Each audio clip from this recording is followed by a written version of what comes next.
The silver ship came down through the clouds on a Tuesday morning. It was the most important Tuesday in human history, but nobody knew that yet. The people of Geneva looked up at the sky and watched something impossible become real. The ship was beautiful in a strange way. All smooth curves and no sharp edges. Like someone had built it from liquid metal and frozen it in place. Ambassador Catherine stepped out first. He was tall, almost 7 feet, with skin that looked like fish scales but changed colors in the light. He had 4 arms and eyes that sat in different places than human eyes. 2 were where you would expect them to be. 2 more were on the sides of his head. He could see in all directions at once, which his species considered normal, and humans would later find very unsettling. The United Nations had set up a welcome area in record time. Secretary Donna Martinez stood at the front of the human delegation. She was a woman in her 50s with gray streaks in her black hair, and the kind of face that showed she had seen many difficult things and handled them all. Next to her stood General Marcus Webb, a man who had spent 40 years in the military and looked like every single one of those years had been hard. Catherine walked toward them with movements that seemed too smooth, too flowing. His 4 arms moved in a way that reminded Marcus of an octopus he had once seen in an aquarium. The alien stopped a few feet away and made a gesture with his upper arms that the humans would later learn was a greeting of respect. "I am Ambassador Catherine of the Valnorian Cooperative," he said. His voice came from a small device hanging around his neck. "We have traveled far to reach your world. We come with an offer of alliance and a warning of danger." Donna stepped forward and offered her hand. Catherine looked at it for a moment, his scales shifting to a soft blue color. Before one of his aides whispered something to him, he reached out with his lower right arm and shook her hand very carefully, like he was afraid he might break it. "Welcome to Earth," Donna said. "I am Secretary General Donna Martinez. This is General Marcus Webb, our military representative. We are honored by your visit." "The honor is ours," Catherine replied. "Your species has achieved much in a short time. We have been watching your progress for many of your years. Your radio signals first reached us when your people were fighting what you call the Second World War. We have observed you since then, with great interest." Marcus felt something cold move through his chest at those words. They had been watching for 80 years. Watching and waiting. The question was why they had finally decided to make contact now. They moved inside to a conference room that had been prepared for this meeting. The walls were plain, and the furniture was simple. Someone had decided that showing off would be a bad idea when dealing with beings who could cross the stars. The Valnorians sat on one side of a long table. The humans sat on the other. It felt like every negotiation Marcus had ever been part of, except the stakes were higher than anything he could have imagined. "We will speak plainly," Catherine said once everyone was seated. "There is a power in this region of space called the Krath Dominion. They are conquerors. They move from system to system, taking what they want and destroying what they cannot use. They have been expanding for 300 of your years. They have consumed 47 species. Some of those species no longer exist at all." The room was very quiet. Marcus watched the alien's scales shift through colors as he spoke. Blue to green to something that might have been purple. He wondered if these color changes meant something, like facial expressions in humans. "The Dominion will reach your system in approximately 3 of your solar cycles," Catherine continued. "When they arrive, they will offer you 2 choices. Submit and become slaves. Resist and be destroyed. In either case, your civilization as you know it will end." Donna's face remained calm. But Marcus could see her hands tighten under the table. She was good at hiding her reactions, but not good enough to fool someone who had known her for 20 years. "And your offer of alliance," she said. "I assume this is connected to this threat." "Yes. The Galactic Compact is an alliance of species who have joined together to resist the Dominion. We have been fighting them for 200 years. We have slowed their advance, but we have not stopped it. We need new allies. Species with military capability who can help turn the tide of this war." Marcus leaned forward. "You want us to fight for you." Catherine's scales shifted to a pale yellow. "We want you to fight with us. for your own survival as much as ours. The Dominion will come whether you join us or not. The only question is whether you face them alone or as part of something larger. How do we know any of this is true? Marcus asked. You show up with a story about an evil empire and expect us to just believe you. A reasonable concern. Catherine gestured to one of his aides, who produced a small device and placed it on the table. A light flickered, and suddenly the air above the table was filled with images. Ships burning in the darkness of space. Cities reduced to rubble. Bodies of beings that looked nothing like humans, and nothing like Valnorians, lying in streets and fields and places that might have been homes once. These are records from the fall of the Methrani homeworld, Catherine said. It happened 32 of your years ago. The Methrani were a peaceful species. They believed that reason and diplomacy could solve any conflict. The Dominion killed 4 billion of them in 6 days. The survivors now live on refugee stations. Dependent on the charity of other species, the images continued. More destruction. More death. Marcus had seen footage from human wars. He had been in human wars. This was worse. The scale was larger. The weapons were more terrible, and the faces of the victims, strange as they were, showed the same fear and pain that he had seen on human faces in human conflicts. Enough, Donna said quietly. The images disappeared. Catherine folded all 4 of his hands together. We do not ask you to trust us blindly. We ask you to verify what we have told you. Send your scientists to examine our technology. Send your diplomats to speak with other compact species. Take what time you need to confirm our claims, but understand that time is limited. The Dominion does not wait. Marcus looked at Donna. She looked back at him. 20 years of working together had taught them to communicate without words. We will need to consult with our governments, Donna said. All of them. Earth is not unified under a single authority. This decision cannot be made by us alone. Catherine's scales flickered through several colors in quick succession. This is known to us. Your lack of planetary unity is unusual among spacefaring species. Most civilizations resolve their internal conflicts before achieving interstellar capability. Yours has not. We find this curious. We find it frustrating, Marcus said dryly. Something that might have been amusement crossed Catherine's strange face. Nevertheless, we are prepared to wait while you conduct your consultations. There is, however, one question we must ask now. It is required by compact protocols for any potential military alliance. Ask, Donna said.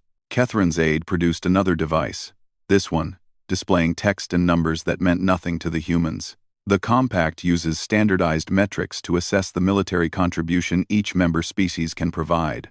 Central to this assessment is understanding what portion of your population is available for combat operations. Marcus frowned. You want to know how many soldiers we have. More precisely, we want to know what percentage of your population is combat ready. Trained for warfare, capable of engaging enemy forces effectively. This information helps us calculate tactical deployments and strategic planning. What kind of numbers do other species have? Marcus asked.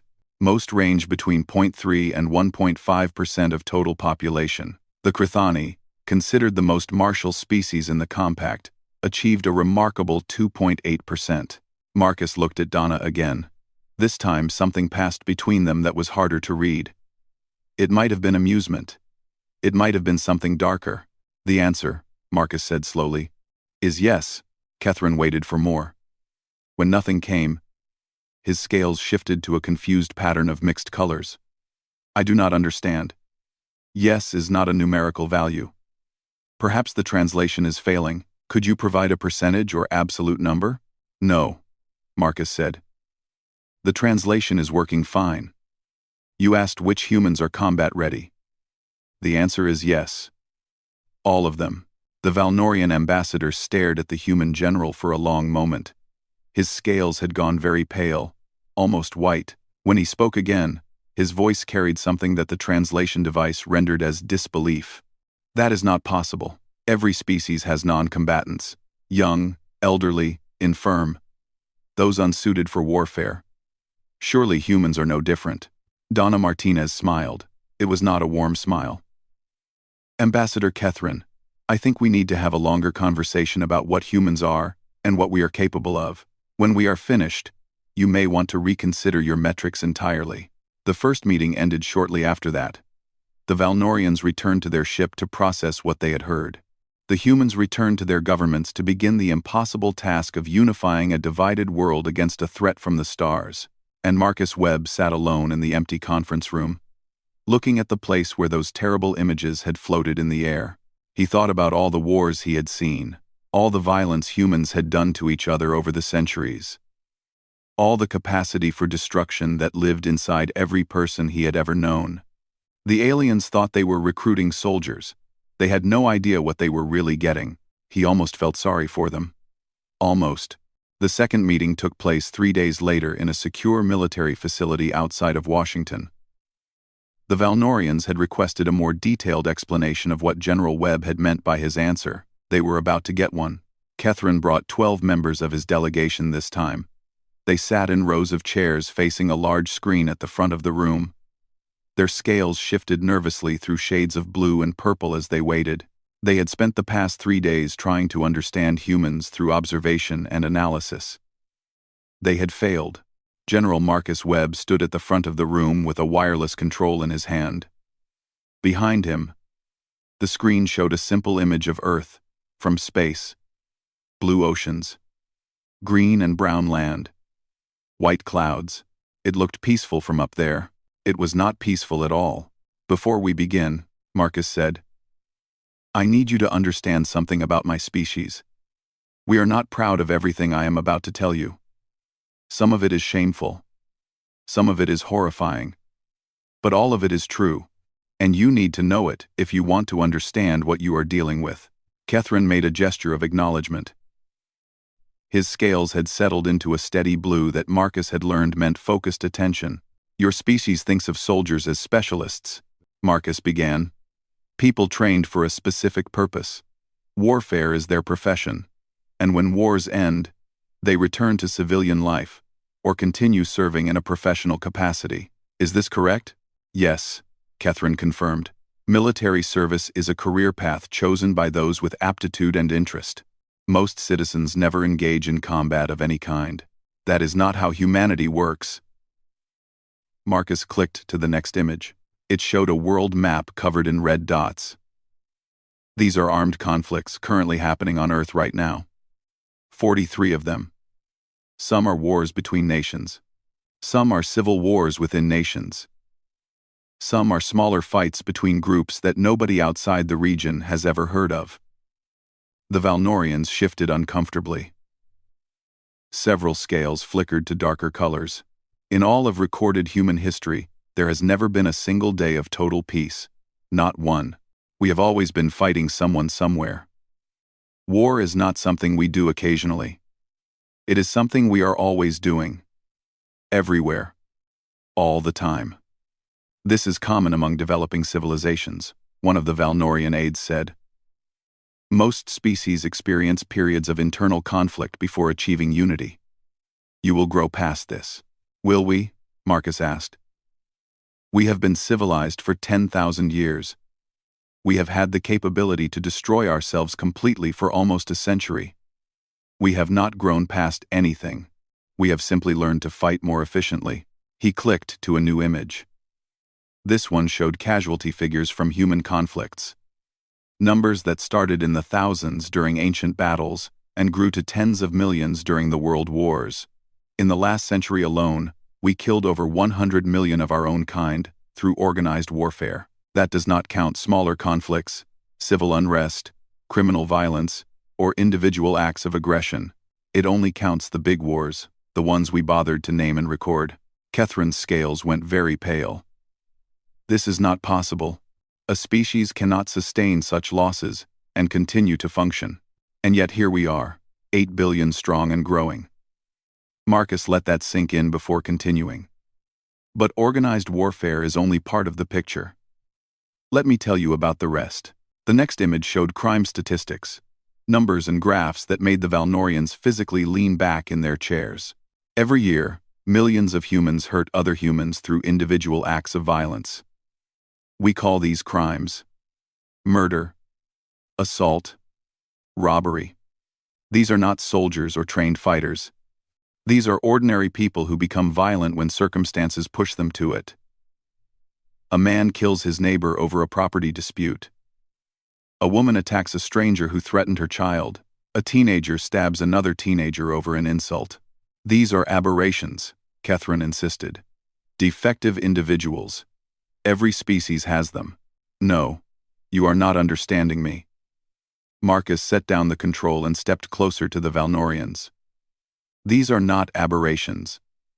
They are expressions of something that exists in all of us. Every human being, from the smallest child to the oldest grandmother, carries the capacity for violence inside them. Some express it more than others. Some spend their whole lives without ever hurting anyone. But the potential is always there, waiting. He picked up the control again. The next image showed an elderly woman with white hair and a kind smile. She was holding a cat. This is Martha Cole. She was 74 years old when this picture was taken. She taught elementary school for 40 years. She baked cookies for her neighbors and volunteered at her church. By every measure, she was a gentle and peaceful person. Marcus paused. 3 years after this picture was taken, a man broke into her house at night. He was armed with a knife. He was 32 years old, 6 feet tall, and weighed 200 pounds. Martha Cole weighed 110 pounds and had arthritis in both hands. The room was very quiet. She beat him to death with a fireplace poker.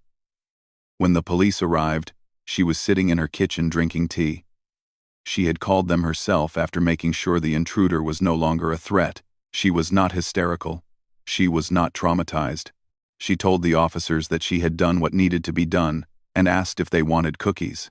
Catherine made a sound that the translator rendered as disbelief. One elderly female killed an armed adult male? It happens more often than you might think. Humans do not become helpless when they age. They become more experienced, more desperate, more willing to do whatever is necessary to survive. Marcus clicked to another image. Now let me tell you about our children. The image showed a schoolyard. Children playing, running, laughing. Normal scenes of normal childhood.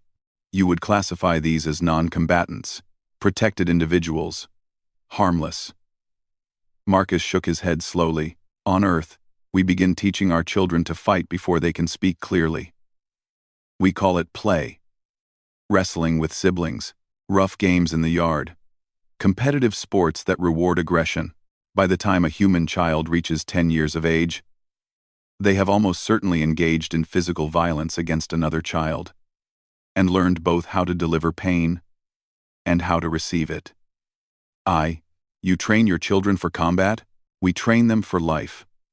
On our world, life has always been combat. Our planet did not make it easy for us to survive. The animals wanted to eat us. The weather wanted to kill us. The diseases wanted to destroy us. We survived by being tougher and meaner than everything else. He showed them images of Earth's wildlife. Predators with teeth and claws. Venomous snakes. Massive bears and hunting cats. Sharks in the ocean. Crocodiles in the rivers. Our world is filled with creatures that can kill humans. Many of them are larger than us, stronger than us, faster than us. We do not hide from them. We do not run from them.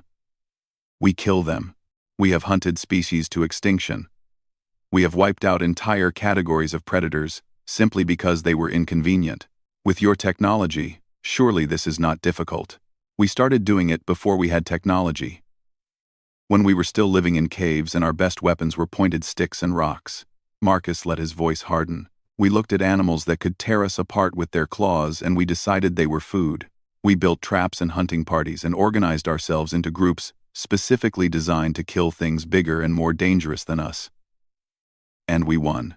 We won so completely that we had to create laws to stop ourselves from killing everything. Catherine was silent for a long moment. His scales had gone through so many color changes that they seemed to be flickering like a broken light. You're professional soldiers, he finally said. If all humans are this way, What makes soldiers different? Marcus smiled. It was not a friendly expression.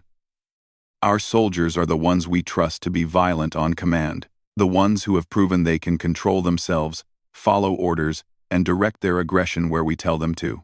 They are not more dangerous than ordinary citizens. They are simply more predictable. You are saying your military is not your most dangerous population. I am saying our military is the portion of our population we have organized and trained to be dangerous in specific, controlled ways. The rest of our people are just as capable of violence. They simply have not been given uniforms and rules to follow. The Valnorian delegation sat in stunned silence. Catherine's scales had settled into a pale color that Marcus did not recognize. When the ambassador spoke, his voice was very quiet. We came here believing you were a young species, primitive by galactic standards. We thought we would be offering you protection and guidance in exchange for military support. And now? Now I believe we have made a serious miscalculation. Catherine rose from his chair. His forearms hung at his sides, and for the first time, he looked tired. I must consult with the compact leadership. Our original assessment of your species requires significant revision. Marcus nodded. Before you go, Ambassador, I want you to understand one more thing. Everything I have told you today is common knowledge among humans. Every person on this planet knows these things about themselves and their neighbors. We live with this reality every day. We have built our entire civilization around the knowledge that any one of us could become violent at any moment. How do you function? How do you trust each other? We don't, entirely. We have laws, and police and prisons. We have social rules and cultural expectations. We have worked very hard to create systems that channel our violent nature into less destructive paths. But we never forget what we are. We never assume that the person next to us is incapable of hurting us. Catherine moved toward the door, then stopped and turned back. General Webb, when your kind fights the Dominion, will you follow compact rules of engagement? Marcus considered the question carefully before answering. We will follow whatever rules help us win. When those rules stop helping, we will stop following them. The Valnorian ambassador left without another word. His scales were shifting through colors that had no human equivalent, expressing emotions that humans would never fully understand. But Marcus understood enough. He had seen fear in many forms, across many years of military service. The look on Catherine's face, translated through alien features, was definitely fear. Good, Marcus thought. They should be afraid. Everyone should be afraid of what humanity could do when given the right reasons. The question was whether that fear would make them better allies or more cautious ones. Only time would tell. Secretary Donna Martinez suggested the tour. If the Valnorians wanted to understand human military capacity, she argued, they should see it with their own eyes. General Marcus Webb agreed, and selected 3 locations that would tell the story better than any briefing room presentation. The first stop was a National Guard armory in Texas. The second was a naval base in Virginia. The third was a shopping mall in Ohio. The Valnorians did not understand why they were visiting a shopping mall. They would. Lieutenant Commander Lisa Huang met them at the armory gate. She was a woman in her 30s with short, dark hair and the kind of quiet confidence that came from knowing exactly what she was capable of. Behind her, soldiers moved equipment and vehicles with practiced efficiency. Welcome to the Texas National Guard, she said. I understand you have questions about our reserve forces. Catherine watched the soldiers working. They looked ordinary. Some were young, barely adults by the standards of most species. Others were middle-aged, with gray in their hair and lines on their faces. None of them had the bearing he expected from professional warriors. These are your reserve soldiers, he said. They seem different from the military personnel we observed at your main bases. That is because they are different. Lisa gestured for the group to follow her. Most of these men and women have full-time civilian jobs. During the week, they are teachers, doctors, mechanics, accountants. They train on weekends and for 2 weeks each year. When activated for duty, they can become full-time soldiers within hours. Part-time warriors, Catherine said slowly. This concept does not exist in compact military structure. It exists on Earth because we have more people willing to fight than we have space in our full-time military. The National Guard and Reserve Forces contain approximately 800,000 trained personnel. These are people who chose to serve even though they have other careers and families and lives. One of the Valnorian aides made a note on a small device. 800,000 additional soldiers beyond your active military. Additional trained soldiers, Lisa corrected. But training is not the only thing that matters. Come with me. She led them to the parking lot where personal vehicles were lined up in neat rows. She pointed to a large truck with hunting decals on the back window. Do you see that vehicle? It belongs to Sergeant Mike Torres. During the week, he works as a dentist. He fixes teeth and makes children feel comfortable in medical settings. He is gentle and patient, and very good at his job. And on weekends he becomes a soldier? On weekends he often goes hunting. He has been shooting since he was 8 years old. He can hit targets accurately at 300 meters. He can track animals through wilderness, survive for weeks with minimal supplies, and butcher a kill in the field. These are skills he learned for fun, not for military service. She turned to face Catherine directly. We have millions of people like Mike, people who hunt, who compete in shooting sports, who practice martial arts, who train themselves in combat skills purely as hobbies. They are not soldiers. They are not counted in any military assessment, but they are extremely dangerous. The naval base in Virginia was their second stop. Captain Ryan Ortiz walked them through a destroyer, explaining weapon systems in calm, professional terms. This vessel carries enough firepower to destroy a small city, he said. Missiles, guns, torpedoes. We can strike targets hundreds of miles away with precision accuracy. Catherine studied the weapons with his multiple eyes. The technology was primitive compared to compact standards, but the scale was impressive. These humans had built an enormous number of these killing machines. How many such vessels do you have? Approximately 290 major combat ships, 11 aircraft carriers, each capable of projecting force anywhere on the planet within days. Our carriers are essentially floating military bases.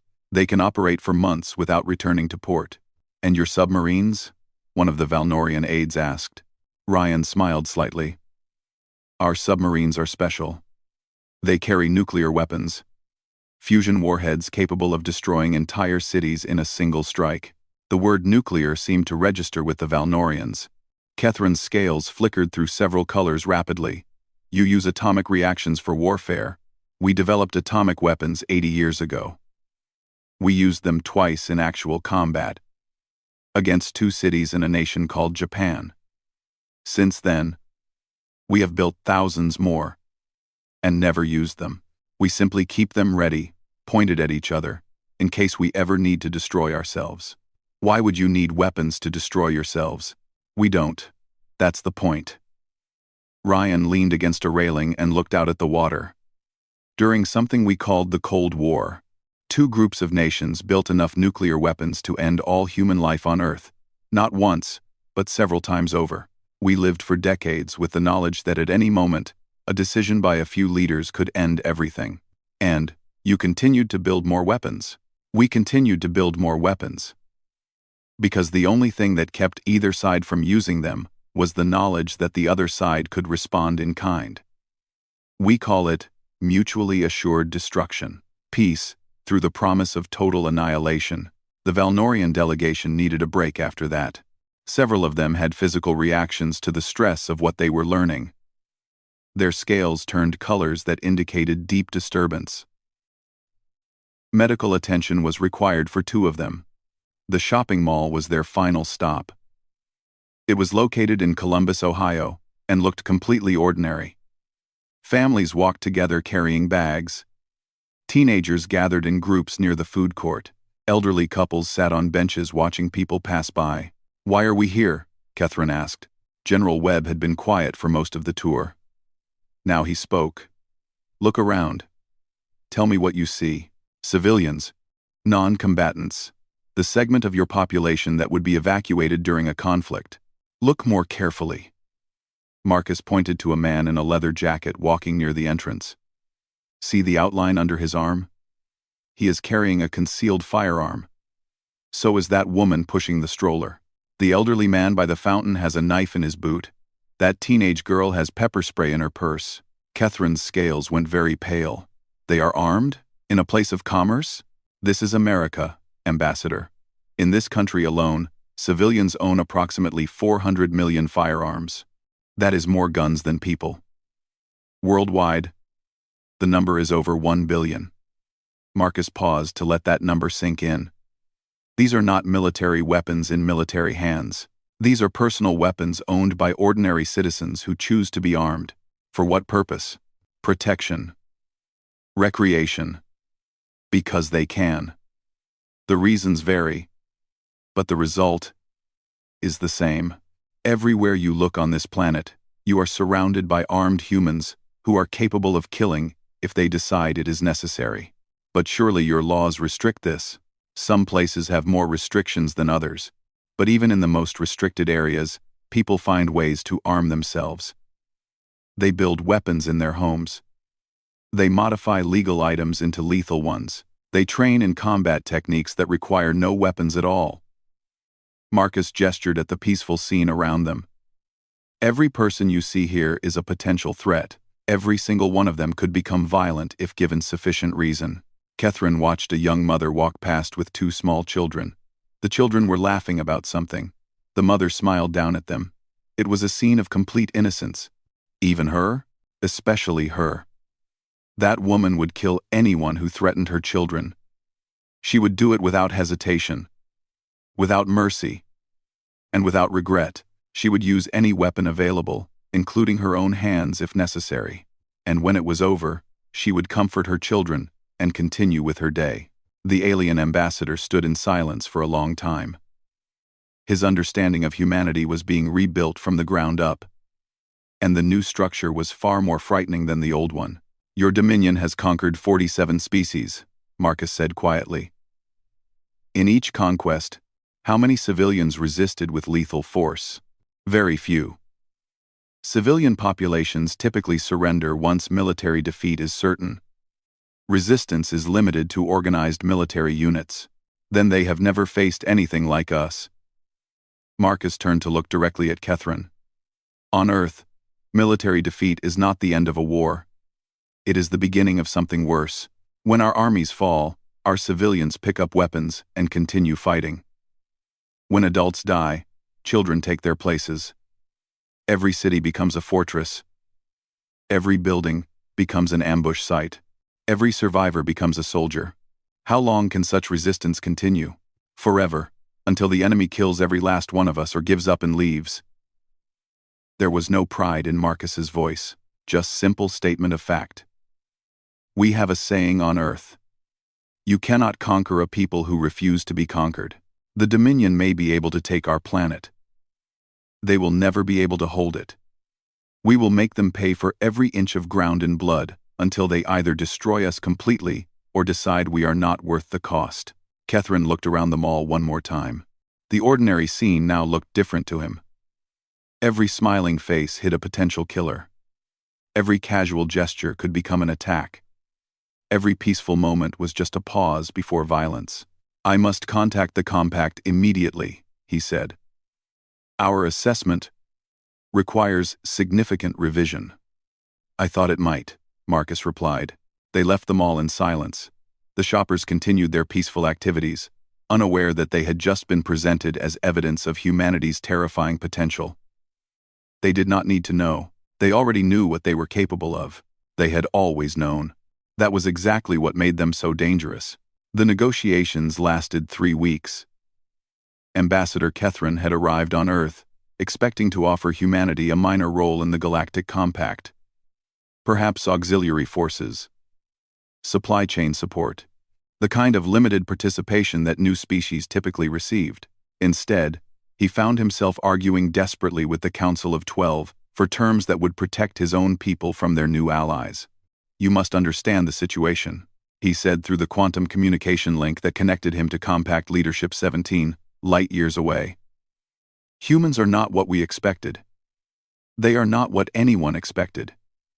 Elder Mathras looked at him from across the vast distance of space. Her image flickered slightly due to interference. But her expression was clear. She was skeptical. You said they were primitive, barely capable of spaceflight. They have not even unified their own planet. Their lack of unity is not a weakness. It is a symptom of something far more concerning. Catherine's scales shifted through colors of anxiety and fear. They compete constantly. Even among themselves, this competition has driven their development at a pace we cannot match. In the time since first contact, they have already begun adapting our technology. That is not unusual. Most species learn to use compact technology. They are not just using it, they are improving it. Catherine pulled up records from his time on Earth. Their engineers took apart one of our shuttles, completely disassembled it. They documented every component and then built a functional copy in 6 weeks. Impressive, but hardly concerning. The copy was better than the original. Faster, more maneuverable. It carried 3 times the weapon's load. Catherine paused to let that information register. When I asked their lead engineer how she achieved this, a woman named Carla Reyes, who has never left Earth, she said she had some ideas about the power distribution system. She learned our technology in days and improved it in weeks, and seemed genuinely confused when I expressed amazement. The Council of 12 was silent. This was not what they had expected to hear. Back on Earth, General Marcus Webb was having a different conversation with very different people. The Joint Chiefs of Staff had gathered in a secure facility along with representatives from the newly formed United Earth Defense Council. For the first time in human history, all major nations had agreed to cooperate on something. The threat from the stars had accomplished what centuries of diplomacy had failed to achieve. The Compact wants us as their attack force, Marcus explained. Their other member species are effective soldiers, but they fight according to rules. Strict engagement protocols. Ethical frameworks designed to minimize casualties and preserve infrastructure. Admiral Beth Sullivan crossed her arms. She was a short woman with steel-gray hair and eyes that had seen too much of war. And they want us because we don't follow rules. They want us because we adapt. The Krath Dominion has been winning for 300 years using the same tactics. They overwhelm with numbers. They rely on superior firepower. They assume that once military forces are defeated, civilian populations will surrender peacefully. Marcus pulled up a star map showing Dominion expansion. The Compact has been fighting a defensive war, retreating system by system, because they cannot adjust their doctrine fast enough to counter the Dominion's strategy. And we can? Our doctrine, if you can call it that, is to win by any means necessary. We do not have sacred rules of engagement. We have flexible guidelines that change based on circumstances. When following the rules means losing, we change the rules. Dr. Nathan Green, the civilian science advisor, shifted uncomfortably in his chair. What about our ethics? We do have laws of war. The Geneva Conventions. Principles we agreed to follow. We have laws we follow when convenient and ignore when survival is at stake. Marcus did not enjoy saying this. But it was true. We firebombed civilian cities in World War II. We dropped nuclear weapons on population centers. We have tortured prisoners and called it something else. We are capable of following rules, but we are equally capable of abandoning them. The room was quiet. This was not comfortable territory for anyone. The Compact does not understand this flexibility, Marcus continued. They see it as hypocrisy or barbarism. What they fail to see is that it makes us unpredictable. We can negotiate in good faith while planning betrayal as a backup option. We can follow treaties while developing weapons designed to break them. We can be trusted and not trusted at the same time. You are describing us as monsters, Nathan said quietly. I am describing us as survivors. We do whatever it takes to win. The Krath Dominion has never faced an enemy like us, because no other intelligent species has our combination of capability and moral flexibility. That makes us valuable. It also makes us dangerous. The treaty, when finally completed, designated humanity as an autonomous ally rather than a member state. The Compact wanted human weapons and human soldiers but was not prepared to integrate human thinking into their civilization. They were wise to be cautious. Human engineers worked around the clock in the months that followed. They reverse-engineered compact shield technology and developed weapons specifically designed to penetrate it. They studied Dominion tactics and created counter-strategies that broke every rule of acceptable warfare. They trained soldiers in techniques that compact military advisors refused to watch. They shared some of their developments with their allies. They kept the rest hidden in secure facilities that not even the Valnorians knew about. Captain Ryan Ortiz led the team that adapted human nuclear technology for space warfare. His background in naval weapons systems made him ideal for the project. He worked with Carla Reyes, the engineer who had impressed and frightened Catherine, and together, they created something terrible. The compact has banned weapons of mass destruction in space warfare, Ryan explained to the Oversight Committee. They consider it uncivilized to destroy entire planets or stations. And what are we building? Asked Admiral Sullivan. Planet killers. Not because we intend to use them, but because the Dominion needs to know we have them. Ryan brought up schematics on the display screen. Their entire strategy depends on the assumption that conquered populations can be used as labor or resources. If they believe we would rather destroy a world than let them take it, their calculations change. Would we actually use these weapons? Ryan looked at the Admiral steadily. I don't know. I hope we never have to find out. But the threat has to be credible. They have to believe we would do it. End quote. The preparations continued for 18 months. Human forces trained alongside compact troops, learning to work together while maintaining their own methods. Cultural exchanges occurred, though they often left the aliens more confused than enlightened. Sergeant Danny Garcia spent 3 months on a Valnorian military vessel, teaching their soldiers hand-to-hand combat techniques. The Valnorians were physically stronger than humans, but they fought according to patterns and rules that Danny found easy to exploit. Your problem, he told them after defeating 3 opponents in a training exercise, is that you stop when you think the fight is over. A human fighter never stops until the threat is completely eliminated. But you had already disabled their weapons and mobility, the Valnorian training master protested. The contest was decided. Contests are decided when the referee says they are. Fights are decided when someone cannot fight anymore. Danny gestured at the training dummies arranged around the room. On Earth, we train to keep hitting until we are absolutely certain the enemy cannot get back up. Sometimes that means hitting longer than seems necessary. Sometimes that means hitting things that are already down. That seems excessive. That is how we survive. We do not give our enemies second chances. When the war finally began, human forces proved everything their reputation promised. They were brutal, adaptable, and absolutely relentless. They volunteered for missions that other species considered suicide. They developed tactics in the middle of battles that the Dominion had never seen before, and they won. Battle after battle, system after system, the tide of the war began to turn. The compact leadership watched with a mixture of gratitude and horror as humanity demonstrated exactly what it was capable of. They had asked for allies in a desperate war. They had received something else entirely. They had received humanity, and nothing in the galaxy would ever be the same. The Battle of Corvin III would be remembered differently by every species that participated in it. The Valnorians spoke of tactical brilliance and superior positioning. The Methrani honored their sacrifice.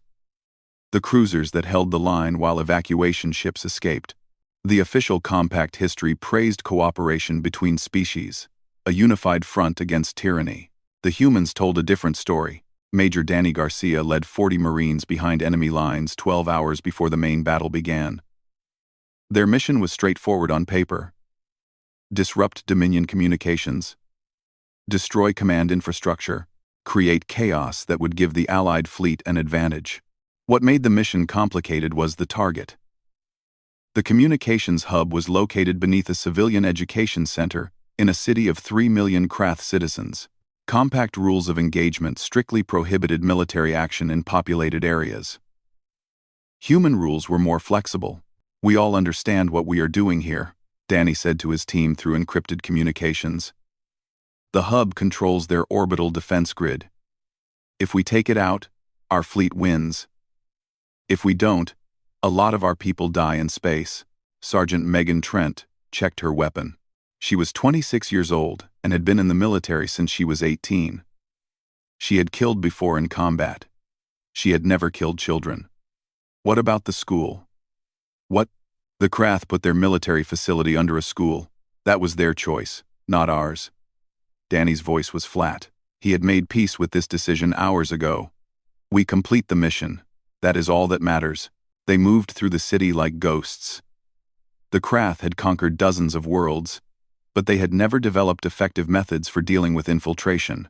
Their security systems were designed to detect large force movements, fleet actions, organized resistance. 40 humans moving quietly through shadows did not register on their sensors. The charges were placed precisely. Megan set the final detonators while her squad provided cover. She did not look up at the building above them. She did not think about what would happen in the next few minutes. She focused on the task and let everything else fade away. The explosion was massive. The communications hub was destroyed instantly. So was everything above it. The blast killed an estimated 400 Krath, most of them young. The tactical value was enormous. Without communications, the orbital defense grid fell into confusion. The Allied fleet achieved decisive superiority within hours. The moral cost was something else entirely. Ambassador Kethrin confronted General Webb after the battle. His scales were cycling through colors that humans had never seen before. Patterns that indicated emotions their language had no words for. You killed children. We destroyed a military target. The enemy chose to place it under a school. Marcus met the ambassador's many eyes without flinching. That was their decision. You cannot simply dismiss the deaths of innocents with tactical justifications. There are principles. Laws. The Compact does not wage war on those who cannot fight back. The Compact was losing. Now you are winning. Marcus did not soften his voice. You came to Earth asking for help. You got it. Did you really believe we would become something different when the fighting started? The war lasted 4 years. Human units served at the front of every major offensive. They volunteered for missions that other species refused to consider. They developed weapons that Compact ethics committees banned and used them anyway, offering apologies afterward that no one believed were sincere. The Krath Dominion, which had conquered 47 species across 3 centuries, collapsed in less than 5 years. On the day of formal surrender, a human diplomat named Katie Morrison accepted the Dominion's capitulation. She was small and spoke softly. Before the war, she had spent her career in humanitarian aid, helping refugees and disaster victims. She seemed like the least likely person to receive the surrender of a galactic empire. The Krath Admiral looked at her with the compound eyes of his species. His military uniform bore symbols of rank that had once commanded fleets of thousands. Now he commanded nothing but the remains of a defeated force. We expected destruction, he said through translation software. Complete annihilation. Your species clearly has the capability and the will for such actions. We do, Katie agreed. But capability does not determine action. We also build hospitals and schools. We create art and music. We love our families and grieve our dead. We contain many things within us. Then why do you fight as you do? Without limits, without restraint, without mercy. Katie considered the question carefully. She had thought about it many times during the war, watching reports of battles that made her sick to her stomach. Because we remember being prey, she finally said. For most of our existence, we were not the strongest creatures on our world. We were hunted, killed, eaten. We survived by being more vicious than the things trying to destroy us. That memory lives in us still. When we feel threatened, we return to what we were, animals fighting for survival. She looked out the viewport at the stars burning in the darkness. You looked at us and saw primitives, backward beings barely capable of reaching beyond our own planet. You were not wrong, but you missed what that meant. We climbed from the mud and the blood and the constant terror of our ancient world. We built everything you see using tools we invented while our ancestors huddled in caves. That kind of rise leaves marks on a species. It shapes how we think and how we react to threats. The war is finished. What happens now? Now we help you rebuild. We have experience with this. We have defeated enemies utterly, and then spent generations turning them into friends. It is possible. It requires effort and time and forgiveness. But it is possible. The Krath Admiral made a gesture of confusion. You would help us? After everything? You surrendered. The threat is ended. We have no reason to continue hurting you. Katie smiled gently. Humans are very good at war. We are equally good at peace when we choose to be. The difference is simply motivation. What motivates you toward peace now? The fighting is over. You are no longer enemies. You are simply people who need help. She stepped closer to him. A small human woman facing an alien being twice her size. Remember this, Admiral. Remember and teach it to others. We contain all possibilities within us. Kindness and cruelty. Building and destruction. We choose which to express based on circumstances. When you threatened us, we chose violence. Now that you have stopped, we choose something else. That is terrifying. Yes, it terrifies us too, sometimes. But it is also hopeful.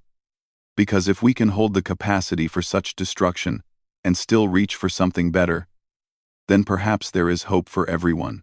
Perhaps the beast can also be the healer. Perhaps the ones who burned your worlds can also help rebuild them.